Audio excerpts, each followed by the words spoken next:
Kottayam social service സൊസൈറ്റിയുടെ നേതൃത്വത്തിൽ സംസ്ഥാന കൃഷി വകുപ്പിന്റെ സഹകരണത്തോടെ തെള്ളകം ചൈതന്യയിൽ നടക്കുന്ന 25ാമത് ചൈതന്യ കാർഷിക മേളയും സ്വാശ്രയ സംഘം മഹോത്സവവും ഞായറാഴ്ച സമാപിക്കും.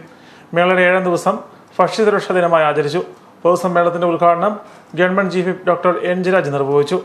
ഒരു വലിയ പരിപാടിയായി സത്യത്തിൽ മാറുകയാണ്. കേരളത്തിലെ തന്നെ കാർഷിക മേളയിൽ ഏറ്റവും ശ്രദ്ധാർഹമായ ഒരു മേളയായി കഴിഞ്ഞ കാലഘട്ടങ്ങളിൽ ഇത് നടപ്പാക്കാൻ കഴിഞ്ഞു എന്നുള്ളത് തീർച്ചയായിട്ടും സംഘാടകരായിട്ടുള്ളവർക്കെല്ലാം അഭിമാനിക്കാൻ കഴിയും. ഇവിടെ ബഹുമാനപ്പെട്ട അച്ഛൻ സൂചിപ്പിച്ചതുപോലെ പലതവണയായി ഞാൻ പലപ്പോഴും ഈ വേളയുടെ ഏതെങ്കിലും ഒരു ഘട്ടത്തിൽ പല പരിപാടികളായി പലപ്പോഴും ഇവിടെ കടന്നു വരാൻ കഴിഞ്ഞത് ഞാൻ ഓർക്കുകയാണ്. തീർച്ചയായിട്ടും ഈ ചടങ്ങിലേക്ക് ക്ഷണിച്ചതിന് ഞാൻ വളരെ പ്രത്യേകമായ നന്ദി രേഖപ്പെടുത്തുകയാണ്. കോട്ടയം അതിരൂപത വികാരി ജനറൽ ഫാദർ മൈക്കിൾ വെട്ടിക്കാട്ട് ചടങ്ങിൽ അധ്യക്ഷനായിരുന്നു. Advocate Mohan Joseph MLA, NABARD chief general manager Baiju N Kurup, Kerala forest development corporation chairperson Lathika Subhash എന്നിവർ വിശിഷ്ടാതിഥികളായിരുന്നു.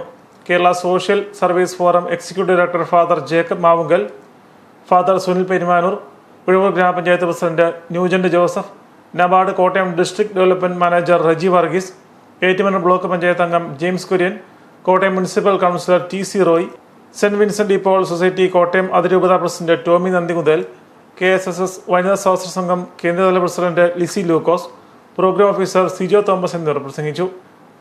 വൈകുന്നേരം Kidangoor little Lourdes college of nursing വിദ്യാർത്ഥികൾ അവതരിപ്പിച്ച കലാപരിപാടികളും മെഗാ ഷോയും നടന്നു.